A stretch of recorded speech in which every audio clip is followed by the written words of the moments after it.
நீ இல்லாத பகலை விடவும் இரவு ஒன்றும் இருட்டாயில்லை.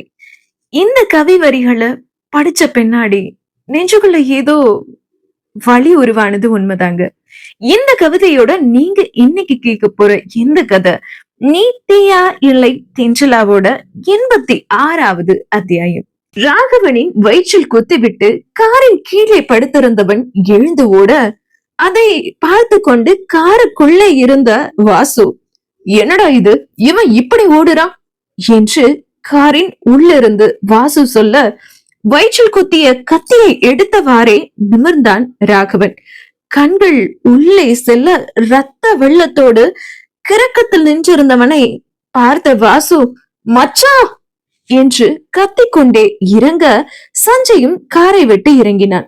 அவர்கள் இருவரும் அலறிக்கொண்டே இறங்குவதை பார்த்த மதுவும் காரிலிருந்து இறங்கியவள் காரின் முன்னே ராகவன் ரத்த வெள்ளத்தில் சாய்ந்து நிற்பதை பார்த்து, என்னங்க என்று கத்தியே விட்டாள். ரத்தம் ஒழுக ஒழுக ராகவன் நின்றிருப்பதை பார்த்த மதுவின் இதயம் வெடித்து விடும் போல் இருந்தது. மதுவோ ராகவனின் இந்த நிலையை பார்த்து அழ ஆரம்பித்து விட்டாள். அவள் அழுவதை பார்த்த ராகவன், அழாதடி, ஒண்ணும் இல்ல என்றான். சஞ்சய் தான் அணிந்திருந்த கோட்டை கழட்டி முறுக்கி ராகவனின் காயத்திலிருந்து ரத்தம் வெளிவராதபடி கட்டினான். ஆனா ஒண்ணு இல்ல, நம்ம ஹாஸ்பிட்டல் இப்ப போயிடுவோம் என்று சஞ்சய் சொல்ல, தங்கச்சிமா நீ கார்ல ஏறு போ என்று கத்தினான் வாசு. மதுவும் காரில் ஏறிக்கொள்ள ராகவனை கைத்தாங்களாக பிடித்து சஞ்சயும் வாசுவும் காரில் ஏற்றினார்கள். சஞ்சய் காரை ஸ்டார்ட் செய்தவன் புயல் வேகத்தில் காரை அழுத்தினான். தன் கத்தி குத்துப்பட்ட வயிற்றை பிடித்தவாறே ராகவன் அமர்ந்திருக்க மது அழுது கொண்டே இருந்தாள். இப்ப எதுக்கடி இப்படி அழற, அழாதுன்னு சொல்றல்ல என்றான் ராகவன் அந்த வழியிலும். என்று அழுகையை அடக்க முயற்சித்தாள் மது. ஆனால் அவளால் முடியவில்லை. மது அழுது கொண்டே இருப்பதை பார்த்த ராகவன், சஞ்சய் கார ஹாஸ்பிட்டலுக்கு விடாத, நேரா வீட்டுக்கு விடு என்றான். என்னடா மச்சம் சொல்லிட்டு இருக்க என்றான் வாசு. உன் தங்கச்சி அழுகையை நிப்பாட்டுற போல தெரியல, அவ அழாம இருந்தாதான் ஹாஸ்பிட்டலுக்கு போகணும் என்று ராகவன் சொல்ல, நான் இன்னைக்கு அழமாட்டேன் என்று வாயை தன் கையால் பொத்திக் கொண்டாள் மதுமிதா. அடுத்த சில நொடிகளில் மருத்துவமனையும் வந்துவிடவே ராகவன் அவசர பிரிவில் அனுமதிக்கப்பட்டான். அவனுக்கு சிகிச்சையும் நடந்து கொண்டிருந்தது. அது ராகவனின் மருத்துவமனை என்பதால் வாசுவையும் சஞ்சயையும் உள்ளே அழைத்தார் மருத்துவர். விஷம் தடவின கத்தியால ராகவன் சார் குத்தப்பட்டிருக்கார். அதனால அந்த விஷம் ராகவன் சாரோட உடம்பு முழுவதும் கலந்திருக்கு. கொஞ்சம் சீரியஸ் தான். 48 ஹவர்ஸ் கழிச்சுதான் எதுவும் சொல்ல முடியும் என்று மருத்துவர் சொல்ல, எப்படியாவது என் நண்பனை காப்பாத்திடுங்க டாக்டர், அவன் எங்களுக்கு வேணும் என்றான் தழுதழுத்த குரலில் வாசு. வெல் ட்ரை என்று சொன்னார் மருத்துவர். மருத்துவரை விட்டு 2 அடி தள்ளி வந்த வாசு,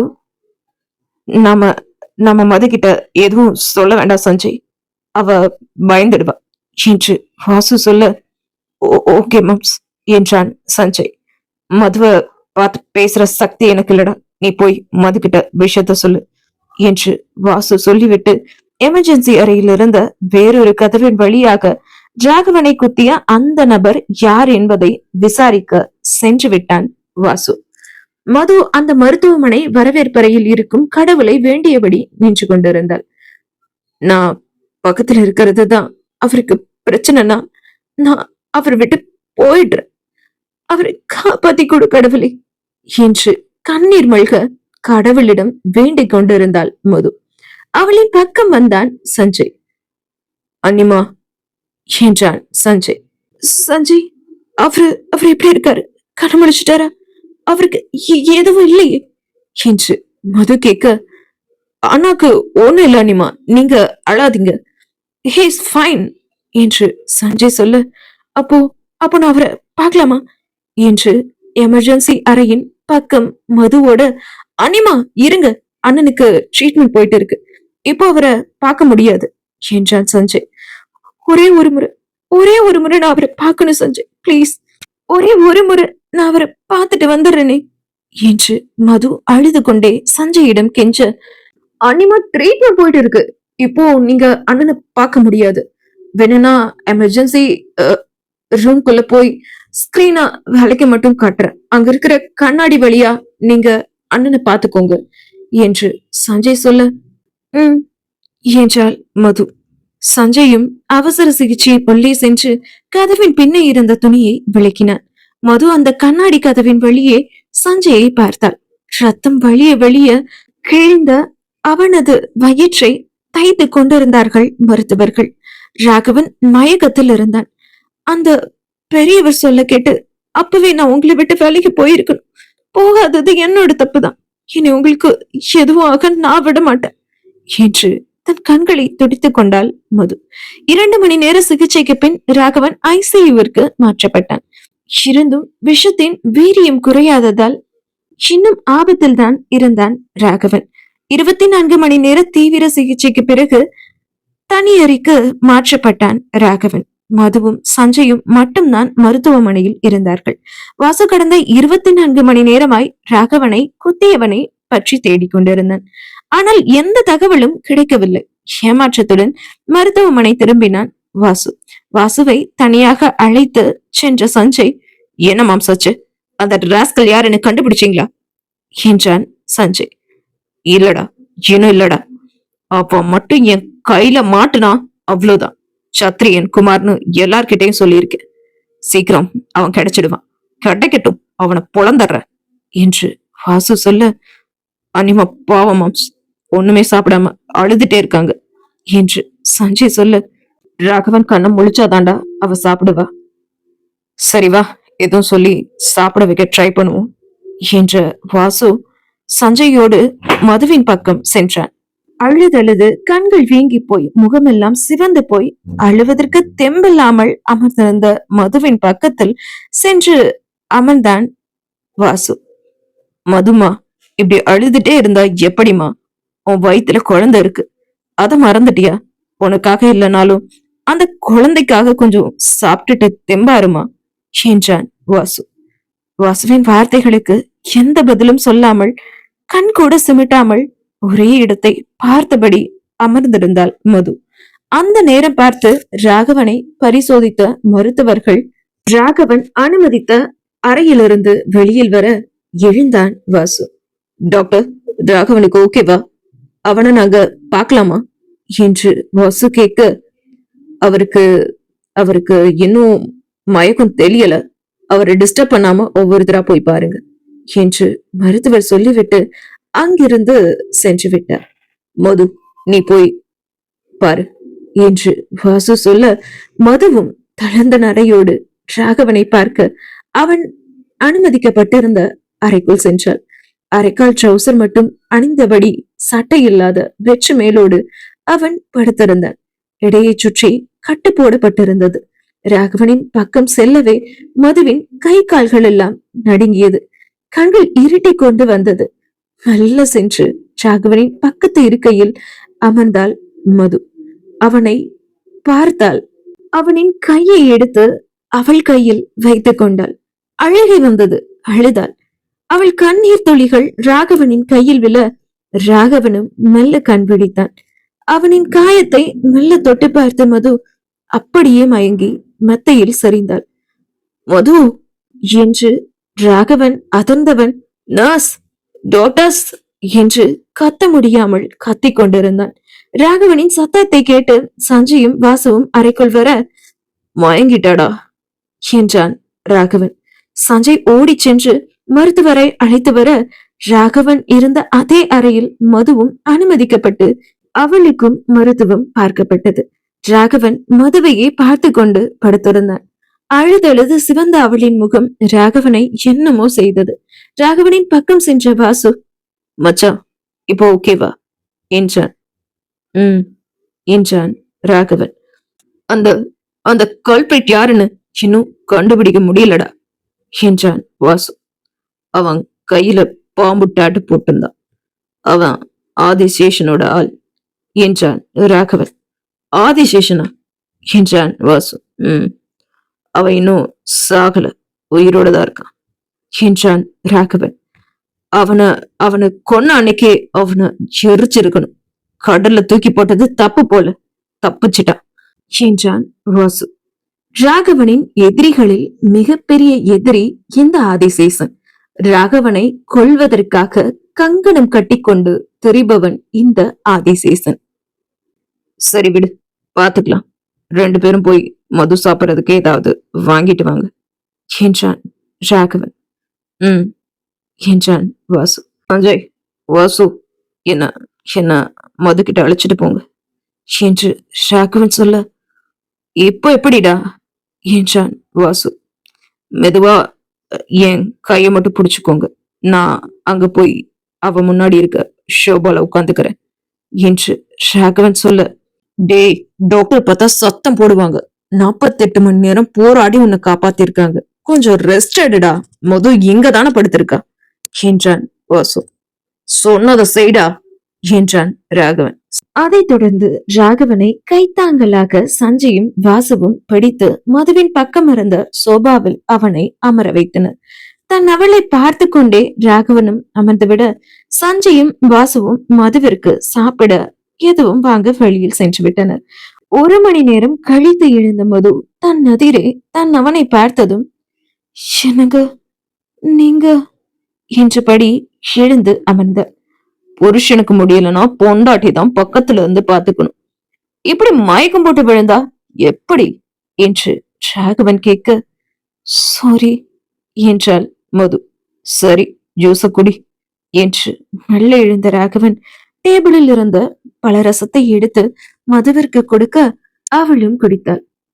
நீ ராகவன் பொண்டாட்டிடி, எதுக்கு எடுத்தாலும் அழுதா, எப்படி தைரியமா இருக்க வேண்டாமா என்று ராகவன் கேட்க, நான் தைரியமான ஆளுதான், உங்களுக்கு ஏதாவது ஒண்ணுனாதான் உடைஞ்சு போயிடுறேன் என்று மது சொல்ல, அதற்குள் சஞ்சயும் வாசுவும் அந்த அறைக்குள் நுழைந்து விட்டனர். அவர்களின் பெண்ணே சீதா, திவ்யா இருவரும் வந்தனர். அண்ணா, எப்படின்னா இருக்கீங்க, பரவாயில்லையா, ரொம்ப வலிக்குதானா என்று ராகவனின் பக்கம் வந்து சீதா கேட்க, வலியலாமா, பரவாயில்ல என்றான் ராகவன். யாரோ ஒருத்தன் மாமாவை குத்திட்டு போற வரைக்கும் நீங்க 2 பேரும் என்ன பண்ணிட்டு இருந்தீங்க என்று திவ்யா கோபமாக வாசு மற்றும் சஞ்சயிடம் கேட்க, அது அது வந்துமா என்று வாசு ஆரம்பிக்கும் முன்னரே, என்ன என்ன சமாதானம் சொல்ல போறீங்க என்று வாசுவை பார்த்து கூறிய திவ்யா ராகவனை பார்த்து, மாமா, இனி இவங்க 2 பேரையும் உங்க கூட கூட்டிட்டு போகாதீங்க. இவங்க 2 பேரும் ஒரு வேலைக்கும் ஆக மாட்டாங்க. இவங்க 2 பேரையும் நம்பி நீங்க போகாதீங்க. இவங்களுக்கு பதிலா வேற 2 பேரை கூட வச்சுக்கோங்க.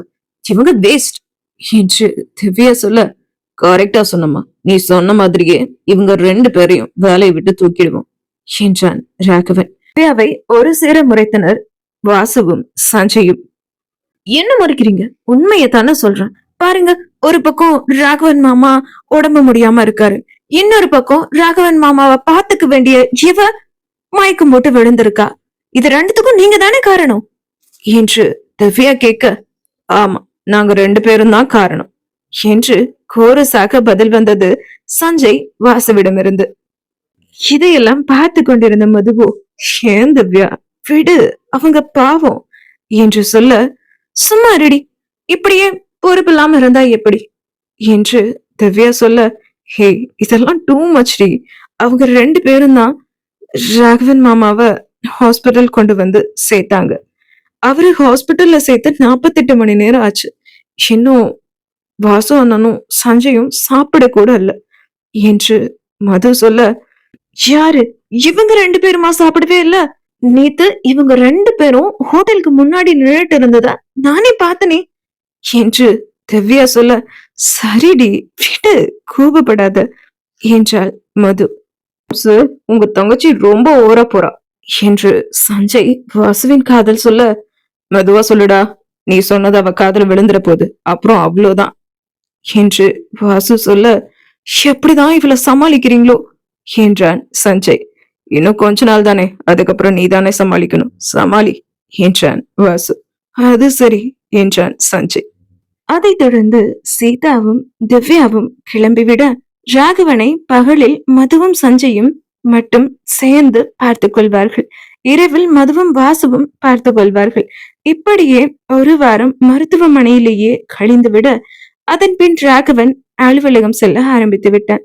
மதுவும் அவனோடு இருந்தாள். மாயாவிற்கு வேலையை ஷாப்பிங் மாலுக்கு மாற்றி கொடுத்திருந்தான் ராகவன். மாயா ஷாப்பிங் மாலில் வேலை செய்து கொண்டிருக்க அவளை பார்க்க வந்தான் ஆனந்த். இங்க எதுக்கு நீ வந்த? உன்னை பார்க்கவே எனக்கு பிடிக்கல, கெட் அவுட் என்று மாயா கத்த. மாயா பிளீஸ், நான் உன்கிட்ட பேசணும், அதுக்காக தான் வந்தேன். இப்படி கெட் அவுட் சொன்னா எப்படி என்றான் ஆனந்த். நான் உன்கிட்ட பேச என்ன இருக்கு, முதல்ல வெளிய போ என்று மறுபடியும் மாயா கத்த. நான் உன்கிட்ட பேச நிறைய இருக்கு, சோ நான் பேசிட்டு தான் போவேன் என்றான் ஆனந்த் பிடிவாதமாக. ஆமா, உன்னைத்தான் நான் போலீஸ்ல பிடிச்சு கொடுத்தனே, நீ எப்படி வெளியில வந்த என்றாள் மாயா. ராகவன் சார் தான் வெளியே எடுத்தார் என்றார் ஆனந்த்.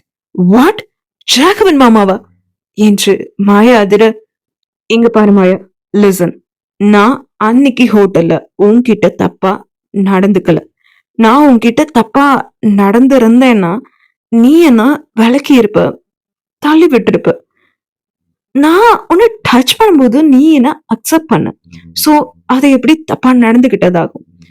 நீ என்ன அடைச்சிருந்தாலோ இல்ல தடுத்திருந்தாலோ இல்ல அரைஞ்சிருந்தாலும் உன் பக்கத்திலேயே நான் வந்திருக்க மாட்டேன். பட் நான் உன்னை டச் பண்ணும்போது அக்செப்ட் பண்ணிக்கிட்டேன். போதையில நம்ம 2 பேரும் தான் தப்பு பண்ணோம். இருந்தும் நீ என்ன போலீஸ்ல பிடிச்சு கொடுத்த, அதையும் நான் ஏத்துக்கிட்டேன். நம்ம குழந்தையையும் நீ கழிச்சிட்ட, அது உன் இஷ்டம்னு விட்டுட்டேன். உனக்காக நான் எல்லாத்தையும் தாங்கிட்டேன். அதுக்காக உன்னை விட்டு நான் விலகிட்டேன்னு மட்டும் நினைக்காத. என்கிட்ட நீ பேசணும், உன்கிட்ட நான் பேசணும், நம்ம 2 பேரும் பழகணும், ஃபியூச்சர்ல கல்யாணம் பண்ணிட்டு நல்லபடியா சந்தோஷமா வாழணும் என்று ஆனந்த் சொல்ல. இல்ல, எனக்கு புரியல, நீ எனக்கு பைத்தியமா? நீ பாட்டுக்கு இஷ்டத்துக்கு என்னென்னமோ பேசிட்டு இருக்க. என்ன சொன்ன? நீயும் நானும் கல்யாணம் பண்ணிக்கணுமா, ஃபியூச்சர்ல சந்தோஷமா வாழணுமா? ஹே, இதெல்லாம் கனவுல கூட நடக்காது. உன்னை நான் கல்யாணம் பண்ணிப்பேன்னு நீ நினைச்சு கூட பாத்துறாத, அதெல்லாம் நடக்காது என்று மாயா சொல்ல. மாயா, எங்க பாரு, உன் மனசுல நான் இல்லாம இருக்கலாம், பட் என்னோட மனசுல நீ தான் இருக்கு. I love you so much என்று ஆனந்த் சொல்ல. இதோ பாரு, உன்கிட்ட பேச எனக்கு டைம் இல்ல. இப்போ நீயா வெளிய போறியா இல்ல செக்யூரிட்டிய கூப்பிட்டு கழுத்தை பிடிச்சு உன வெளியே தள்ள சொல்லவா என்று மாயா கேட்க. டென்ஷன் ஆகாத மாயா, கூல். நீ என்ன வேணாலும் சொல்லிட்டு போ, என்ன வேணாலும் நினைச்சிட்டு போ. என் வாழ்க்கையில உன்னை தவிர வேற ஒரு பொண்ண என்னால நினைச்சு கூட பார்க்க முடியாது. திரும்பவும் சொல்றேன், I love you so much. நான் உனக்கு ஐ லவ் யூ சொல்லிட்டேன் அப்படிங்கிறதுக்காக நீயும் இப்பவே ஐ லவ் யூ சொல்லணும்னு அவசியம் எல்லாம் இல்ல. நல்லா யோசிச்சு அப்புறமா சொல்லு. இப்ப நான் போறேன், ஆனா திரும்பவும் வருவேன் உன்னை பார்க்க, ரைட்டா என்று சொன்னவன் அந்த அறையில் இருந்து வெளியேறிவிட்டான். ஆனந்த் சென்ற அடுத்த கணம் மாயா ஷாப்பிங் மாலில் இருந்து நேராக ராகவனின் அலுவலகத்திற்கு சென்றவள் அவன் அறைக்குள் நுழைந்தாள். மாமா, ஆனந்தை எதுக்காக வெளியில எடுத்தீங்க என்று மாயா கத்த அவளை கூலாக நிமிர்ந்து பார்த்தான் ராகவன். மாயா, உன்னோட பர்சனல் விஷயத்த பேசிருக்கு, இது டைம் இல்ல, கெட் அவுட் என்று ராகவன் சொல்ல. மாமா, நான் உங்ககிட்ட பேசணும், பேசியே ஆகணும் என்று மாயா. நான் உங்களை லவ் பண்றேன் மாமா, உங்களை தான் கல்யாணம் பண்ணணும்னு ஆசைப்படுறேன் மாமா. ஆனா நீங்க அந்த ஆனந்த வெளியே எடுத்திருக்கீங்க, இதுக்கு என்ன காரணம் என்று மாயா கேட்க. மாயா, அப்புறம் பேசிக்கலான்னு சொன்னல, உன் காதல விழலையா என்று ராகவன் கத்த. என்னால நீங்க சொல்ற எதையும் கேட்க முடியாது மாமா. நீங்க சொல்றத நான் கேட்கணும்னா என் கழுத்துல உங்க கையால தாலிய கட்டுங்க, நான் கேக்குறேன் என்றாள் மாயா. மாயா, போது நிறுத்து. ஐ எம் மேரிட், உனக்கு அது தெரிஞ்சும் இப்படி எல்லாம் பேச உனக்கு வெக்கமா இல்ல என்று ராகவன் கேட்க. இல்லையே மாமா, இல்லையே. முது கழுத்துல நீங்க தாலி கட்டிட்டீங்க, உங்க வயித்துல அவ குழந்தை வளருதுன்னு தெரிஞ்சும் உங்களை மறக்க என்னால முடியலையே மாமா. பிளீஸ் மாமா, 2ஆம் தாரமாவது என்ன கட்டிக்கோங்க என்று மாயா கெஞ்ச. அடுத்த நொடி அவளை அரைந்திருந்தான் ராகவன். அவன் அரைந்த கன்னத்தை தன் ஒரு கையால் தொட்டு பார்த்த மாயா. அடிங்க மாமா, அடிங்க, அப்படியாவது உங்க கை என் மேல படுதேன்னு நான் சந்தோஷப்பட்டுக்கிறேன் என்று மாயா சொல்ல, மாயா நீ சின்ன பொண்ணு, உனக்கு என் மேல வந்திருக்கிறது ஒரு ஒரு ஈர்ப்பு, அவ்வளவுதான் என்று ராகவன் சொல்ல, நானும் அப்படித்தான் மாமா நினைச்சிட்டு இருந்தேன். உங்க உங்க உங்களை உங்களை எனக்கு அவ்வளவு பிடிக்கும் தெரியுமா? அப்புறம் உங்களை கட்டிக்கிட்டா இந்த சொத்தெல்லாம் எனக்கு வரும், நான் முதலாளி ஆகலாம், அரண்மனைக்கே ராணி ஆகலாம் அப்படின்னு எல்லாம் நான் நினைச்சேன் தான். பட் எப்போ என் வயித்துல வளர்றது ஆனந்த் குழந்தைன்னு எனக்கு தெரிஞ்சதும் அப்பவே நான் உடைஞ்சு போயிட்டேன் மாமா. உங்களோட வாழ நினைச்சேன்னா வேற ஒருத்தன் கிட்ட என் கற்ப பறி கொடுத்துட்டேன்னு தெரிஞ்சதும் என் உடம்பெல்லாம் தேயிலிட்ட மாதிரி எரிஞ்சது. செத்துடலாமேன்னு கூட தோணுச்சு. அப்போதான் தெரிஞ்சுக்கிட்டேன் எனக்கு உங்களை எவ்வளவு பிடிக்கும்னு. என்ன கைவிட்டுடாதீங்க மாமா பிளீஸ் என்று ராகவனின் காலில் மாயா விழ, மாயா என்ன பண்ற, ஏந்திரி என்றான் ராகவன். இல்ல மாமா, நீங்க என்ன கல்யாணம் பண்ணிக்கிறேன்னு சொல்லுங்க சொல்லுங்க, அப்போதான் எந்திரிப்பேன் என்றாள் மாயா. அந்த சமயம் பார்த்து எக்ஸ்கியூஸ் மை பாஸ் என்றபடியே அந்த அறையில் வாசு நுழைய, வாசுவின் குரலை கேட்ட மாயாவோ சட்டென்று எழுந்துவிட, மாயா ராகவனின் காலில் விழுந்திருந்ததை வாசு பார்த்து விட்டான். என்ன பாஸ் நடக்குதுங்க என்று வாசு கேட்க, பெண் பெண் கீழே விழுந்துருச்சு, அதான் அதான் எடுத்தேன் என்றாள் மாயா.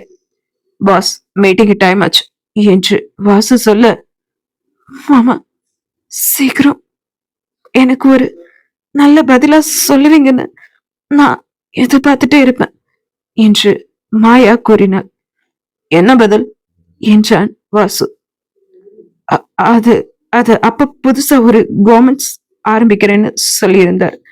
ராகவன் மாமா ஓகே சொன்னா ஆரம்பிச்சிடலான்னு சொன்னார், அதான் என்றாள் மாயா. வாசு மீட்டிங் டைம் ஆச்சுல, கிளம்பலாம் என்ற ராகவன் மாயாவை முறைத்து கொண்டே அவன் அறையிலிருந்து வெளியேற, ராகவன் அந்த அறையிலிருந்து வெளியேறிய உடனே அவன் அமரும் அந்த கம்பீரமான சிவப்பு நாற்காலியை தடவி பார்த்த மாயா அதில் அமர்ந்தார். மிஸ்டர் ராகவ் ருத்ரமூர்த்தி, நீ உட்கார்ந்த நாற்காலியும் நீயும் எனக்கு சொந்தமாக போற நேரம் ரொம்ப தூரத்துல இல்ல என்று தனக்கு தானே கூறிக்கொண்டாள் மாயா. ராகவனின் பிரம்மாண்ட கான்பரன்ஸ் ஹாலில் ராகவனோடு தொழில் செய்ய விரும்பும் புது பங்குதாரர்கள் அமர்ந்திருக்க, ராகவன் அந்த ஹாலில் நுழைந்ததும் அனைவரும் எழுந்து கொண்டனர். ராகவன் அமர்ந்த பின்புதான் அவர்கள் அனைவரும் அமர்ந்தனர். ராகவன் அவர்களின் முன்பு பேச ஆரம்பித்தான். அப்பொழுது அவனின் போனில் ஒரு நோட்டிபிகேஷன் வர அதை எடுத்து பார்த்தான் ராகவன். மாயாதான் அனுப்பியிருந்தார். ஐ லவ் யூ மாமா, எப்போ கல்யாணம் பண்ணிக்கலாம் என்று குறுஞ்செய்தி அனுப்பியிருந்தாள் மாயா. அந்த குறுஞ்செய்தியை பார்த்ததும் ராகவனின் கண்கள் சிவந்தது. வாசு என்று அழைத்தான் ராகவன். சொல்லுங்க பாஸ் என்றான் வாசு. மீட்டிங்க நீ கண்டினியூ பண்ணு என்று சொல்லிவிட்டு ராகவன் அமர்ந்து கொண்டார். ராகவன் விட்ட இடத்திலிருந்து வாசு தொடர, திரும்பவும் ராகவன் போனுக்கு ஒரு குறுஞ்செய்தி நோட்டிபிகேஷன் வந்தது. அதை எடுத்து பார்த்தான் ராகவன். அனுப்பியிருந்தது மாயாதான். மாமா, மதுவை போலவே உங்க குழந்தைய வயிற்றுல சுமக்க நான் தயாரா இருக்கேன், எப்போ மாமா கல்யாணம் பண்ணிக்கலாம் என்று மாயா மெசேஜ் அனுப்பியிருக்க, இவளை இப்படியே விட்டா சரி வராது, இன்னைக்கு இதுக்கு ஒரு முடிவு கட்டணும் என்று எழுந்த ராகவன், எக்ஸ்கியூஸ் மீ, ஒரு சின்ன ஒர்க், நான் வந்துடுறேன் என்ற ராகவன் வாசுவிடம், பாத்துக்கோ வாசு என்று சொல்லிவிட்டு அவன் அறையை நோக்கி சென்றான். மாயா தன் அறையில் தான் இருக்கிறாள் என்று அறையை திறந்தவனுக்கு ஏமாற்றம். மாயா அங்கு இல்லை, மதுதான் அங்கு இருந்தாள். மீட்டிங்னு சொன்னீங்க, அதுக்குள்ள முடிஞ்சிருச்சா என்று மது கேட்க, ரொம்ப தலைவலி, அதான் வாசுவ மீட்டிங்க கண்டினியூ பண்ண சொல்லிட்டு நான் வந்துட்டேன் என்று ராகவன் சொல்லிவிட்டு அவன் அலுவலக அறையோடு இருந்த படுக்கை அறைக்கு சென்று விட்டான். அங்கு சென்றவன் கோட்டை கழட்டி ஹங்கரில் மாட்டியவன் குளியல் அறைக்கு சென்று தன் முகத்தை தண்ணீர் கொண்டு கழுவி விட்டு மெத்தையில் வந்து படுத்தான். ராகவன் இருந்த அறைக்குள் நுழைந்த மது, என்னாச்சுங்க, என்ன திடீர்னு தலைவலி என்றபடியே அவன் பக்கம் வந்து அமர்ந்தான். தலைவலிக்கெல்லாம் காரணம் சொல்லணுமா என்ன என்று ராகவனின் வார்த்தைகள் கோபமாக வந்தது. நான் வேணும்னா சுக்கு காப்பி போட்டு எடுத்துட்டு வரட்டுமா என்று மது கேட்க, கொஞ்ச நேரம் என்ன தனியா இருக்க விடுறியா என்று கத்தியே விட்டான் ராகவன். இனி என்னவெல்லாம் நடக்க போகிறது இந்த கதையில் என்பதை நாம் அடுத்த அத்தியாயத்தில் பார்க்கலாம். மகளே, கதை பிடிச்சிருந்தா மறக்காம லைக் பண்ணி கதை எப்படி இருக்குன்னு கமெண்ட்ல சொல்லுங்க.